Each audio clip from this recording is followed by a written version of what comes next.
오늘 우리에게 주신 하나님의 말씀 마태복음 이제 5장 17절부터 20절까지 말씀은 예수님께서 이제 산상수훈 이제 막 시작하시는 그 내용의 이제 초반부 내용입니다. 앞에 이제 뭐 복에 대해서 얘기하시고 세상의 소금과 빛에 대해서 얘기하셨어요. 이제 막 좋은 게 막 나오다가 약간 의외의 메시지가 이제 나오게 됩니다. 우리는 이제 이 부분을 한번 오늘 살펴볼게요. 예수님께서 이제 몫으로 계속 이렇게 이름 없이 그대로 사시다가 드디어 세상에 그분을 알리기 시작하셨어요. 그분이 막 말씀을 전하시는데 막 말씀에 권세가 있는 거예요. 그리고 가는 곳마다 막 귀신을 쫓아내고 병든 자를 고치고 막 난리도 아닙니다. 그러니까 어쨌거나 그 당시에는 사람들에게 무엇을 가르친다, 사람들을 인도한다 하면 보통 그 역할은 선생이라고 불리는 사람들이 했어요. 뭐 대표적인 게 율법을 가르치는 뭐 바리새인, 서기관들, 사두개인들 이런 사람들이 보통 그런 역할을 했습니다. 근데 그런 사람들에게는 일반적으로 사람들이 가지고 있는 고정관념이라는 게 있었어요. 저 사람들은 우리보다 훨씬 말씀을 잘 알고 있어요. 훨씬 우리보다 의로운 사람이에요. 그리고 저 사람들이 말하는 거는 틀린 게 없어요. 그러다 보니까 저렇게 가르치는 선생들하고 일반 사람들은 너무나도 괴리가 느껴지는 겁니다. 하지만 틀린 말은 아니니까 뭔가 좀 불편해도 마지못해 따라가요. 배워야 돼요. 뒤에서는 손가락질 하더라도 그 앞에서는 아무도 말을 못합니다. 이제 그게 보통 일반 사람들이 가지고 있는 선생에 관한 이미지였어요. 그런데 예수님은 기존에 알고 있던 선생들하고는 너무나도 판이한 모습으로 나타나신 거예요. 보통 선생들이라고 일컬어지는 사람들은 너무나도 의로운 사람들이다 보니까 부정한 것을 멀리하고 소위 부정하다고 일컬어지는, 아니면 좀 터부시되는, 쉽게 말해서 일반 사회에서 약간 하층민에 해당되는 사람들을 좀 거리를 뒀어요. 근데 예수님은 고아, 심지어는 세리, 창녀, 일반적인 흔한 여인들 아무렇지도 않게 다 친구로 맞아주시는 거예요. 그들과 더불어서 먹고 마시고 또 말씀 전하시고 어느 누가 오더라도 절대 밀어내지 않으시는 거예요. 그러니까 사람들에게 막 신드롬이 일어났겠죠. 이거 보통 분이 아닌데? 그러다 보니까 예수님에 대한 그런 환상이 막 점점점 커지는 거예요. 사람들이 어느 누구도 어느 특정 선생이 말씀을 전하는데 이렇게 많이 모이지가 않는데 이분은 보통 분이 아닌 거예요. 그렇다면 이분이 우리가 고대하던 그 메시아가 맞는 것 같다. 막 이런 생각으로 예수님을 따르기 시작할 때였습니다. 그러다 보니까 그들에게는 또 모종의 그들이 그동안에 가지고 있었던 그런 컴플렉스가 이분을 통해서 막 해소가 되는 거예요. 왜죠? 예수님은 다른 율법주의자들과는 너무나도 다르게 그들에게 사랑스럽게 대하시고 친근감 있게 대하시고 뭔가 말씀으로 막 짓누르기보다는 말씀을 막 풀어서 설명해 주시는 거예요. 그러니까 그들 사이에서는 이런 생각이 번지기 시작한 겁니다. 그래, 우리가 생각해도 하나님께서 주신 율법, 선지서, 내용도 어렵고 우리가 그동안 그걸 통해서 들어본 말씀들은 다 우리를 막 짓누르는 것 같고 우리를 굉장히 막 부족한 사람 취급하는 것 같고 이대로 살면 우린 다 죽을 것만 같고 이렇게 여겨졌는데 이분은 정반대로 우리에게 다가오시네. 야, 드디어 저 율법주의자들을 완전히 무시하고 저들을 완전히 박살을 내고 아예 그냥 덮어놓고 그냥 율법, 선지서를 다 그냥 새롭게 재편해서 새로운 말씀을 전하시는 분인가 보다. 그런 기대를 갖게 된 거예요. 그러니까 오늘 읽은 본문 마태복음 5장 17절에서는 예수님이 뭐라고 말씀하시죠? 내가 율법이나 선지자를 폐하러 온 줄로 생각하지 마라. 폐하러 온 것이 아니라 완전하게 하려 함이니라. 일단 사람들의 기대를 먼저 꺾어 놓습니다. 너희들은 지금 기존에 계속해서 하나님께서 주신 그 말씀 자체를 완전히 깡그리 무시하려고 하는데 그거 아니야.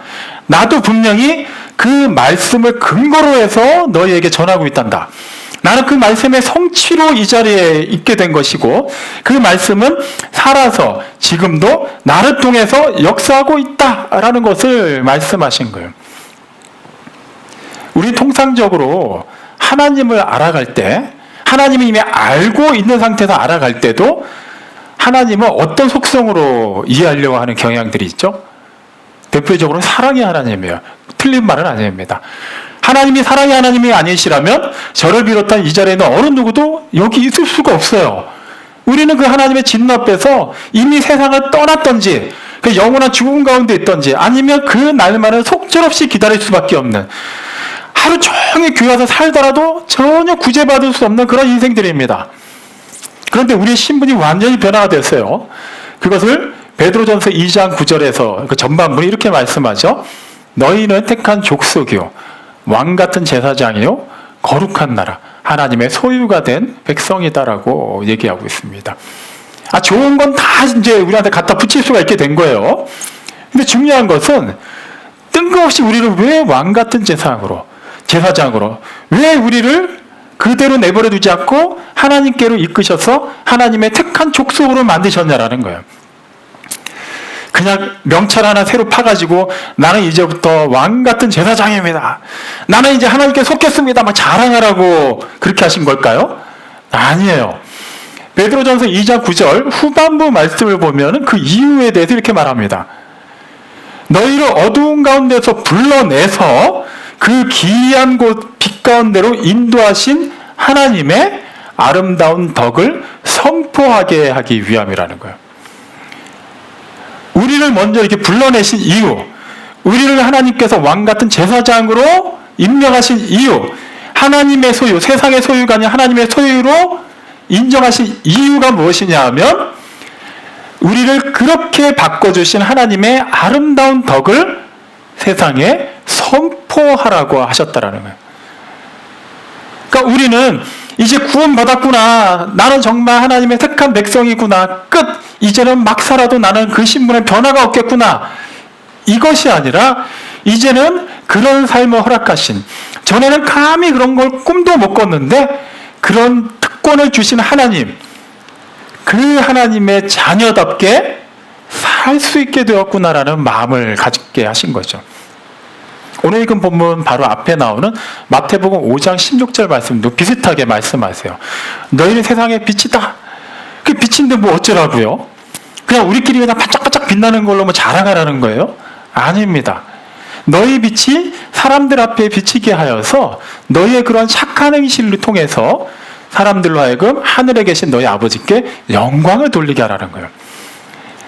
그냥 사람들은 침침하고 어두운데 너희들은 빛이구나 해도 그 가운데도 막 반짝반짝 빛나는 걸 자랑하라는 것이 아니라 우리가 그 빛이 됨으로 말미암아 우리를 빛이 되게 하신 하나님의 그 놀라운 영광과 능력을 세상에 증거하라는 거예요. 무엇으로? 착한 일로 그렇게 하라는 거예요. 그럼 착한 일이라는 게 뭘까요? 그냥 어려운 사람도 구제하고 뭐 이렇게 마음이 아픈 사람 뭐 이렇게 같이 얘기 들어주고 그런 건가요? 맞아요. 그것도 착한 일은 맞아요. 사전적으로 말하자면 그렇게 말할 수 있습니다. 하지만 그게 정말 하나님이 말씀하시는 착한 일이라면 꼭 예수 안 믿어도 그렇게만 살면 다 하나님의 자녀가 되는 거겠죠. 하나님께서 왕같은 제사장으로 인정하실 수 있는 것이고. 과연 그럴까요? 아니죠. 그럼 착한 일이 뭘까요? 빌립보서 1장 6절 말씀을 보면 사도 바울이 너희 안에 착한 일을 시작하신 이가 그리스도 예수의 날까지 이룰 줄을 아노라 라고 얘기합니다. 우리 안에서 하나님이 착한 일을 시작하셨대요. 분명히 이루신대요. 그 착한 일이 뭘까요?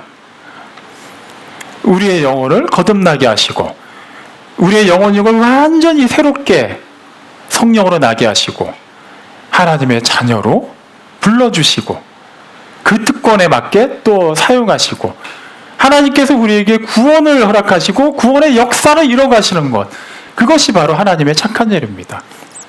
그렇다면 우리를 통해서 세상의 착한 행실 무엇이겠어요? 하나님의 그 착한 일, 하나님의 그 구원의 역사가 우리를 통해서 드러나가야 되는 거예요. 그런데 누군가가 우리를 볼 때 야, 저 사람 교회 다니는구나, 거기까지는 다 아는데, 정보로서 그거는 아는데 저 사람을 보니 딱히 교회 갈 이유가 없겠다, 교회 가기가 싫다, 교회는 저런 사람만 모이는 거야? 이렇게 된다면 그 책임은 그 누군가가 우리를 보고 그렇게 생각한다면 그 책임이 누구한테 지워질까요? 그렇게 생각하는 그 사람이 문제일까요? 아니면 그 사람이 그렇게 볼 수밖에 없는 그 이미지를 갖고 있는 우리가 문제가 될까요? 하나님은 우리에게 책임을 물으실 겁니다. 우리에게 특권을 주셨기 때문이에요. 그렇기 때문에 그 특권을 어떻게 사용했는지에 대해서는 특권을 받은 사람에게 하나님의 책임을 물으십니다. 달란트를 주었기 때문에 주인은 그 달란트를 받은 종들에게 계수하는 것이지, 달란트를 주지도 않고 맡기지도 않은 다른 사람들한테 얼마 벌었냐라고 묻지 않으세요.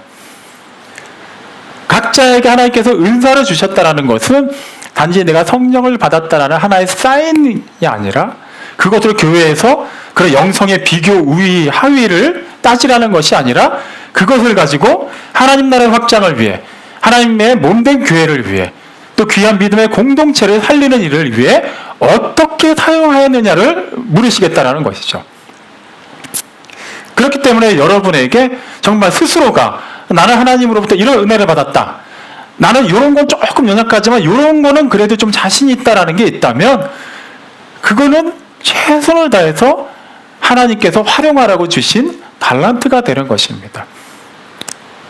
그게 하나님이 주신 건지 그냥 내가 지어낸 생각인지 어떻게 할까요? 하나님이 주신 거라면 분명히 하나님의 생명이 드러나게 돼 있어요.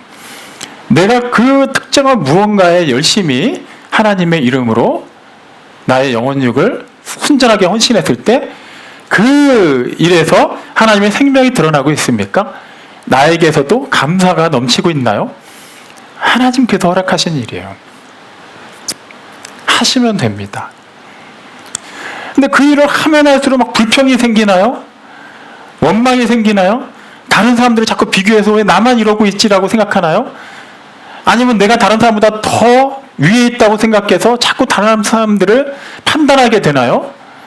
그렇다면 그 일 하지 마십시오. 절대 그 사람에게도 그 믿음의 공동체에도 도움이 되지 않습니다.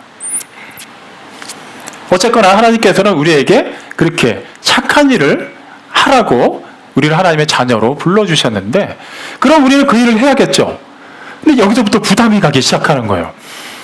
사실 보면, 사실은 우리 가족 중에도 아직 교회 잘 안 나오는 사람이 있습니다. 내가 정말 친한 친구, 그렇게 오랜 세월을 기도하는데도 이게 잘 안 됩니다. 그리고 정말 어떻게든 복음을 전해보려고 하는데 막상 이렇게 뭐 물어보면은 내가 성경적으로 대답을 잘 못하겠어요. 그거 어떻게 해야 되죠? 이러면서 자꾸 그 복음을 전하는 것을 주저하게 됩니다. 이것은 꼭 나가서 복음을 전하고 직접 성경 말씀을 달달달 외워가지고 암송하는 것만을 얘기하는 게 아니에요. 하나님께서 우리에게 그렇게 은혜를 주셨다면 우리는 그냥 받은 바 그 은혜를 우리 수준에 맞게 증거하면 되는 거예요. 똑같이 맛있는 음식을 먹더라도 일반 성인들은 이거 맛있는데 하면은 경우에 따라서 맛있다라고 표현하는 사람이 있는가 하면 조금 더 그것을 자세하게 표현하는 사람들이 있어요.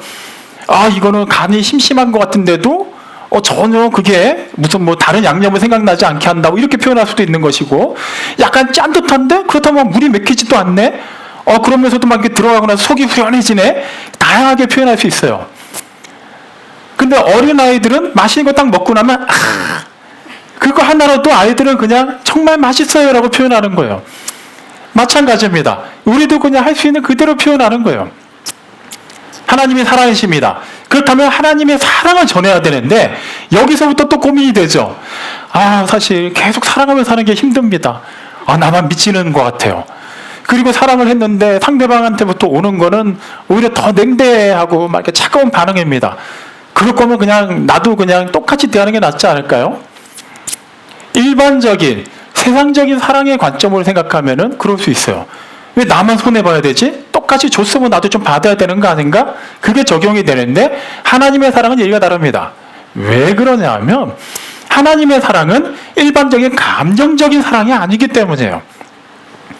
태어나서 한 번도 배를 골아보지 않은 사람, 유복하게 자도 한 번도 굶어보지 않은 사람은 배부르다는 감정을 알지 못합니다. 물론 포만감은 알겠죠. 뭔가를 많이 먹으면 뭔가 그만 먹을래 이렇게 표현할 수 있지만, 정말 밥을 굶어보거나 정말 어디가 아파가지고 밥을 못 먹어서 며칠 동안 힘들어하다가 그렇게 첫 숟갈을 떴을 때 그 환희를 맛본 사람이라면 정말 맛있다는 것, 배가 부르다는 것, 먹을 수 있다는 것에 대한 새로운 또 감정이 생기죠. 마찬가지예요. 하나님의 사랑도 그냥 하나님은 사랑이십니다 하면 감정이 우리한테 잘 안 생겨요. 그냥 의뢰이 그렇게 들었기 때문이에요. 근데 왜 그분이 우리에게 사랑이 되시는 거죠? 하나님의 사랑을 우리가 받았다면 분명히 그 이전에 다른 무언가도 우리가 받았기 때문에 그것이 하나님의 사랑이라고 말할 수 있습니다. 그것은 바로 하나님께서 요구하시는 의입니다. 의로움.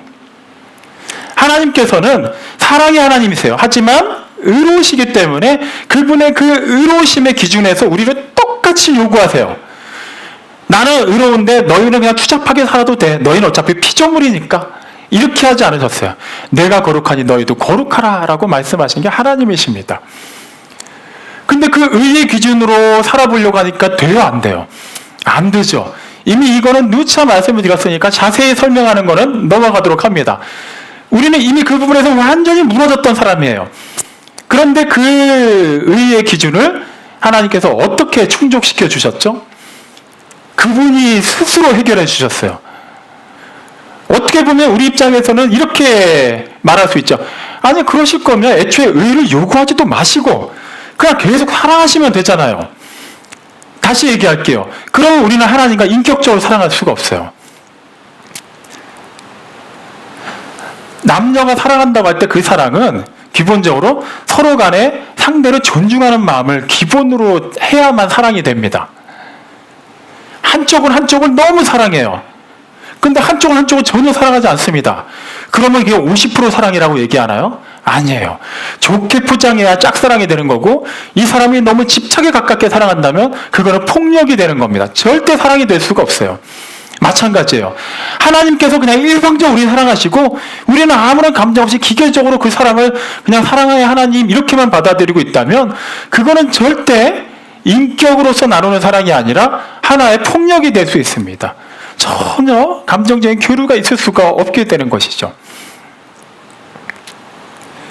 그렇기 때문에 우리는 하나님의 사랑을 전할 때는 필연적으로 하나님의 의에 대해서도 전해야 돼요. 지금 당신이 예수를 안 믿는 것은 단지 때가 되면 믿겠지 하고 기다릴 수가 없는 상황입니다. 왜냐하면 이대로는 당신은 죽기 때문입니다 라는 것을 말할 수가 있어야 돼요. 그리고 상대방이 그것을 알아야만 해요. 그걸 알아야만 그러면 나는 어떻게 해야 되는 거죠? 그 다음에 하나님의 사랑이 받아들여지는 것이지, 밑도 끝도 없이 하나님은 당신을 사랑하십니다. 나는 하나님을 안 믿어도, 하나님의 사랑 없어도 잘 살아왔는데 갑자기 왜 나한테 하나님의 사랑을 얘기하세요? 나는 전혀 감정이 안 가는데요? 아무런 감동도 안 오는데요? 이렇게 될 수밖에 없는 거예요. 그러니까 세상은 계속 따져 묻는 거예요. 왜? 내가 뭐가 아쉬워서 하나님의 사랑을 받아야 돼? 왜 내가 지옥 간다고 얘기를 해?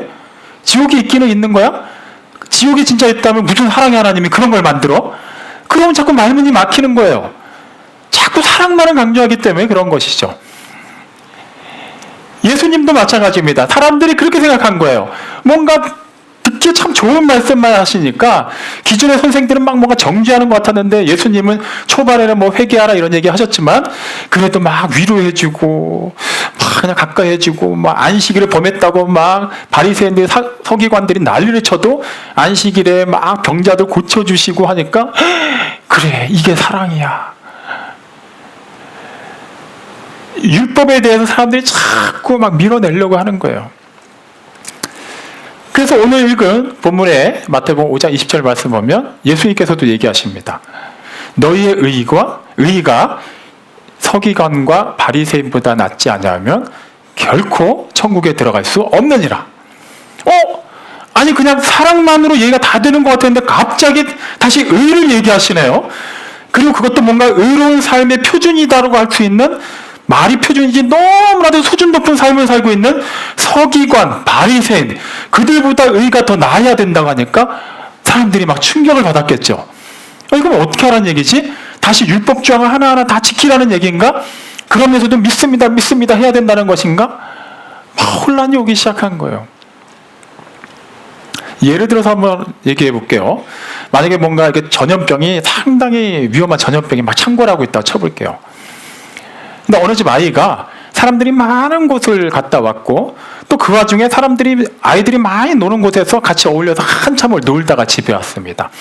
지배하는데 온통 손을 막 지저분한 거예요. 옷도 뭔가 오물이 많이 묻어 있어요. 말씀드렸죠? 뭐 전염병에 막 창궐하고 있어요. 그 아이 몸에 무엇이 묻어 있을지는 아무도 모릅니다. 근데 아이가 집에 딱 왔는데 너무 좋은 냄새가 나는 거예요. 보니까 엄마가 그 아이가 너무나도 좋아하는 치킨을 막 주문한 게 도착해 있는 거예요. 그 치킨을 1차적으로 아이를 먹으라고 엄마가 주문해 놨습니다. 그럼 그 아이는 그 치킨을 어떻게 하면 돼요? 먹으면 돼요. 어차피 엄마도 아이 먹으라고 주문했습니다. 너무 사랑하시니까. 그래서 아이가 우와 치킨이다 하고 딱 집으려고 하면 정신이 바로 잡힌 엄마라면 뭐라고 얘기할까요? 꼭꼭 씹어 먹어 이럴까요? 아니에요. 씻으라고 얘기할 거예요. 아마 대부분의 엄마들은 옷도 지저분하면 옷도 갈아입으라고 할 겁니다. 그냥 간단하게 손만 씻으라고 할 수도 있지만 전염병이 돌고 있다 이러면 아마 목욕을 아예 하라고 할 거예요. 옷까지 깨끗하게 갈아입고 깨끗한 상태로 나와서 먹으라고 할 겁니다.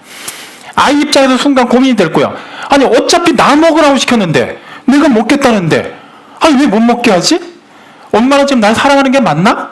이렇게 생각할 수도 있지만 엄마는 진짜 그 아이를 사랑하기 때문에 씻고 오라고 하는 거예요. 여기서 그 깨끗함, 그 상태가 하나님이 요구하시는 의입니다. 궁극적으로 그 치킨을 먹을 거예요. 결과적으로는 엄마가 원하는 그 의는 너 그거 안 하면 내가 가만 놔둘 거야 이게 아니라 그걸 지켜야만 그 아이가 살 수 있다는 거예요. 하나님께서 우리에게 의를 요구하신 것은 그냥 어차피 우리가 못하는 거 좀 겁 좀 준 다음에 마지못해 예수님을 슬쩍 등장시켜갖고 예수님의 이름 좀 빛나게 하려는 게 아니에요. 우리를 진짜 살리기 위해서 의를 요구하신 거예요. 그대로 그냥 사랑으로만 다 받아주신다고 하면 그분의 한 속성이 무너져 내려옵니다. 그분이 의로우신데 그 부정한 사람들을 받아들일 수가 없어요. 왜요? 그분은 소멸하는 불이에요. 어떠한 죄도 그분 곁에 올 수가 없습니다. 그분이 사랑한다고 손을 내밀지라도 손을 잡는 순간 우리는 다 죽을 수밖에 없어요. 그렇기 때문에 하나님께서 우리에게 의를 요구하신 겁니다. 그런데 그걸 이룰 수가 없죠. 그래서 예수님이 오신 거예요. 우리 스스로는 그래도 뭔가 조금 열심히 하면 되지 않을까요? 라고 그렇게 머리를 굴려보지만 절대 그런 길은 없습니다. 아버지께로 나아갈 수 있는 유일한 길은 오직 우리 주 예수 그리스도밖에 없다고 계속해서 얘기하신 이유가 바로 그거예요. 갈라디아서 3장 13절 말씀을 보면 분명히 하나님께서 이렇게 얘기합니다. 어느 누구도 하나님 앞에서 율법으로 말미암아 의롭다고 여겨질 수 있는 사람이 아무도 없대요. 오직 의인은 믿음으로 살리라. 의롭다고 칭함받는 사람은 믿음으로 산대요. 자기가 무엇을 하는 게 아니에요. 여기서 말하는 믿음이 뭐라고 했죠? 아까 대회 때 말씀드렸잖아요. 나는 구원받을 줄로 믿습니다라는 그 믿음이 아니에요. 그것도 하나의 믿음의 영역이라고 할 수 있지만 나는 죄인임을 인정합니다. 나는 죽을 수밖에 없음을 인정합니다. 그런 나를 위해서 나의 구원자가 되시는 분, 나의 주님이 되시는 분, 하나님의 아들이 되시는 예수님이 이 땅에 오셨고 예수님이 나의 죄를 대속하사 십자가에 달려 죽으셨고 부활하셨고 영원히 살아계시며 그 대속의 은혜로 말미암아 내가 하나님의 자녀가 된 것을 믿습니다라는 거예요. 그것이 정말 하나님이 인정하시는 믿음의 고백이 되는 거예요. 로마서 8장 1절 말씀에 보면 그리스도 예수 안에 있는 생명의 성령의 법이 죄와 사망의 법에서 너희를 해방하였다라고 얘기합니다. 근데 로마서 8장 7절에 보면 육신의 생각은 하나님과 원수가 된대요. 이걸 종합해보면 무슨 말이죠? 우리가 스스로 지어짜내는 어떠한 의롭다고 여겨지는 것도 하나님 앞에 딱 갖고 나가봤자 우리는 그 순간 원수가 됩니다. 화목해질 수가 없어요. 그렇기 때문에 생명의 성령의 법이 우리를 지배해야 됩니다. 로마서 8장 4절에 보면 그 영을 따라 행하는 자에게는 그 의의 요구가 이루어지게 한다는 거예요. 하나님께서는 그 의를 우리에게 요구하시면서 그 의의 기준을 조금만 벗어나도 로마서 6장 23절 말씀처럼 죄의 삭은 사망으로 그대로 언도해버리세요. 전혀 타협의 여지를 안 주십니다. 그러니까 우리는 그냥 죽어야 돼요. 근데 그 죽음을 우리 대신해서 누가 대신하셨죠? 예수님이 지고 가셨어요. 우리는 그분을 우리의 주와 그리스도로 믿습니다. 그렇기 때문에 하나님께서는 예수님께서 이루신 그 의를, 그 율법의 요구를 충족하신 것을 우리에게도 그대로 전가해서 인정해 주시는 거예요. 우리가 이뻐서 그런 게 아니에요. 예수님을 보고 우리를 인정해 주신 겁니다. 예수님은 절대 율법을 폐하지 않으셨어요. 갈라디아서 4장 4절에서도 분명히 사도 얘기합니다. 하나님이 때가 되니까 당신의 아들을 여자에게 나게 하시고 율법 아래 있게 하셨다라고 해요. 그렇기 때문에 예수님도 철저하게 율법 아래서 행동하셨습니다. 그거를 뒤집어 놓지 않으셨어요. 그분이 하신 모든 말씀은 율법의 성취였습니다. 그분의 삶 자체가, 그분이 오시고 그분이 죽으시고 그분이 부활하시고 영원히 살아계신 그 모든 것은 율법과 선지자에 의해서 기록된 모든 말씀을 이루신 거예요. 누가복음 2장 41절 말씀 이하에 보면 예수님 나이 12살 때 유월절 그 규례를 따라서 그 아버지 요셉과 어머니 마리아를 따라서 예수님을 비롯한 형제들이 예루살렘 성전을 다녀간 기록이 있어요. 그 난리통에 예수님이 첫째니까 밑에 어린 동생들 몇 명 있었을 겁니다. 그러니까 아기들 챙기느라고 요셉과 마리아도 막 정신없이 고향으로 가고 있었나 봐요. 어느 순간 보니까 첫째가 안 보이는 거예요. 그래서 다시 길을 더듬어서 올라가 보니까 12살 어린 소년 예수가 어디 있었죠? 성전에 있는 거예요. 뭘 하나 봤더니 거기 있는 선생들하고 대화를 막 하고 있습니다. 묻기도 하고 듣기도 하는 거예요. 예수님이 성전에 있는 선생들, 율법 선생들하고 얘기를 하고 있었어요. 무슨 얘기했을까요? 율법을 얘기했겠죠. 설마 그 시간에 예루살렘의 집값은 얼마가 되고 뭐 그런 거 얘기했을 리가 없잖아요. 예수님도 율법을 절대로 어기지 않으셨습니다. 무시하지 않으셨어요. 폐기하지 않으셨어요. 여전히 그 율법을 안다고 하면서도 모르는 사람들에게 끊임없이 율법의 참 정신을 알려주려고 하셨습니다. 누가복음 17장 41절 말씀에도 보면 예수님이 사역 후반에 대표적으로 하신 일을 뭐라 기록하냐 하면 날마다 성전에서 가르치실세라고 기록하고 있어요. 예수님의 사역이 늘 병 고쳐주고 귀신 쫓아내고 이런 것만 하신 게 아니에요.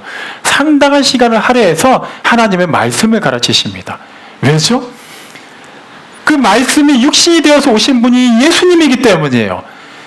그리고 그 예수님이 그 율법의 완성이 되시고 마침표로 찍으시기에 오셨기 때문에 그 율법이 끊임없이 가리키고 추구하는 바가 무엇인지를 깨달아 알려주시고자 하셨던 거예요. 그리고 그 정점에서 예수님께서 그 모든 것을 십자가 위에 달려 돌아가심으로 이루십니다. 그분의 십자가 위에서 달려 돌아가신 말씀, 마지막 말씀이 뭐예요? 다 이루었다.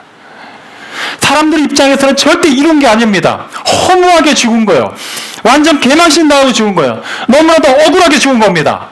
그런데 그분 입장에서는 다 이루었대요. 어떻게 그게 가능하죠? 네.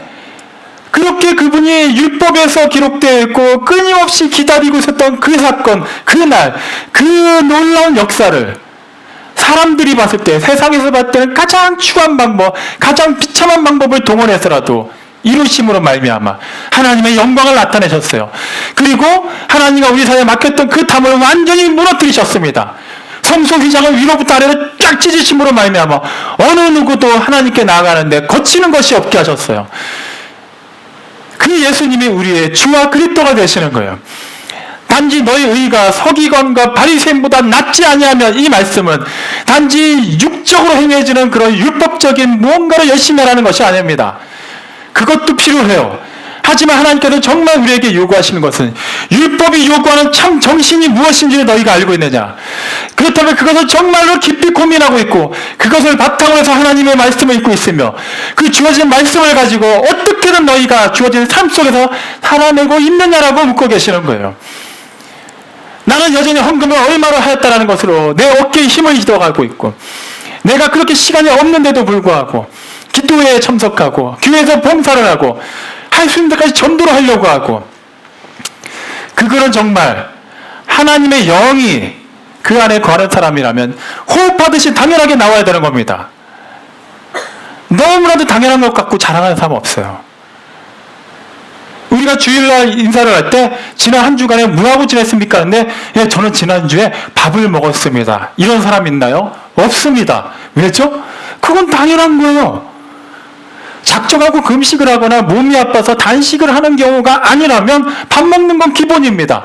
그걸 자랑하는 사람은 없어요. 마찬가지요. 하나님께서 우리에게 요구하시는 것은 그냥 우리의 상한 심령이에요. 우리는 여전히 잘난 줄 알고 그렇게 살아왔지만 여전히 지난 한 주간의 삶을 돌아볼 때 우리는 전혀 하나님 앞에서 자랑할 게 없습니다. 그저 똑같은 사람들 사이에서는 조금 비교를 해서 잘났다고 말할 수는 있어요. 하나님 앞에서는 그럴 수 있는 게 없습니다. 그런데 그 와중에 의롭게 살라고 그렇지 않으면 천국에 못 들어간다고 하시니까 우리가 힘이 빠지나요? 아니에요. 그만큼 우리 소망이 없기 때문에 말 그대로 소망이 있는 겁니다. 나를 봤을 땐 소망이 없어요. 세상을 봤을 땐 소망이 없습니다. 하지만 나의 주인이 되시는 분, 이 세상을 다스리시는 주관자가 되시는 창조주 하나님께 우리가 시선을 둘 때 우리는 하늘로부터 임하는 그 소망을 갖게 되는 겁니다. 예수님은 비록 뭔가 힘든 것을 우리에게 요구하신 것 같지만 궁극적으로 그 당시 제자들, 그 수많은 사람들 앞에서 하신 말씀의 핵심, 또한 우리에게도 동일하게 하시는 말씀은 바로 그것입니다. 내가 끊임없이 말을 하였고 내가 끊임없이 너희에게 깨달아 알게 하였고 계속해서 너희를 돌이켜서 보게 한 것, 그것의 핵심이 무엇이냐? 나를 보라는 거예요. 내가 간 그 길을 따라오라는 겁니다. 그 앞에, 너희 앞에 십자가가 있다면 무시하지 말고 그걸 들고 따르라는 겁니다. 다른 사람들 갖고 뭐라고 하지 말라는 거예요. 그 사람은 그 사람에게 주어진 그 십자가, 그 사람에게 관련된 그 일은 그 사람과 관련해서 하나님이 알아서 하실 거예요. 먼저는 나부터 내 의가 과연 서기관과 바리새인보다 뛰어난지 아닌지를 살펴야 됩니다. 사랑하는 성도 여러분, 내가 무엇을 했는지로 하나님 앞에 나오려고 하지 마십시오. 나는 아무것도 할 수 없음을 가지고 나오십시오. 나는 정말 소망이 없다라는 것을 솔직하게 인정하시고 나오십시오. 나는 저 사람보다 낫구나. 그거는 그냥 사람들끼리 있을 때 생각하는 거 문제 없습니다. 하나님 앞에서는 그런 생각 전혀 용납되지 못합니다. 하나님, 두 손 들고 나옵니다. 빈손으로 나옵니다. 그냥 고개 숙이고 눈물 펑펑 쏟으며 나옵니다. 내가 들고 나오는 거는 그렇게 나를 지긋지긋하게 짓눌러대는 수고하고 무거운 짐뿐입니다. 주님 우리에게 분명히 말씀하십니다. 그것을 내려놓아라라는 거예요. 너희 의가 서기관과 바리새인보다 낫게 되는 것, 그 짐을 내려놓는 것이다라는 거예요. 우리는 다른 사람의 짐까지도 대신 다 짊어지고 이 정도면 내가 의롭지 않나요? 아니에요. 주님은 얘기하십니다. 내려놔라. 내가 말하는 의는 바로 그거란다. 내 의가 너에게 전가되려면 너가 먼저 그것을 내려놔야 된다. 그리고 내가 주는 멍에를 지고 가라라고 얘기하시는 거예요. 하나님의 사랑을 받은 사랑하는 포에마 우리 교회 성도 여러분, 하나님이 우리에게 의로운 삶을 요구하십니다. 하나님을 그대로 받아들이라는 거예요. 하나님의 착한 일이 우리 통해서 드러날 수 있도록 그냥 내어드리라는 거예요. 여전히 나의 생각으로 그것을 감싸고 있고 여전히 내 손과 발이 주님이 하시고자 하니 주님이 보내시고자 하는 것에 강력하게 반발하여서 자꾸 엄한 길로 가려고 한다면 하나님께서 하나님의 방법으로 우리를 돌이키게 하실 겁니다. 그것이 우리가 생각지도 못했던 어떤 아픔이 될지는 아무도 몰라요. 굳이 책망받고 돌아오지 마십시오. 조금이라도 하나님께서 기회를 주실 때 하나님의 뜻에 우리의 마음을 모으시길 진실로 축원합니다. 그렇게 주어진 우리의 삶을 살아낼 때 정말로 천국에서 크다이컬음 받는 하나님께서 진실로 기뻐하시고 사랑하는 의로운 사람들로 여러분 한 사람 한 사람이 세워질 것입니다. 우리 함께 기도하십니다.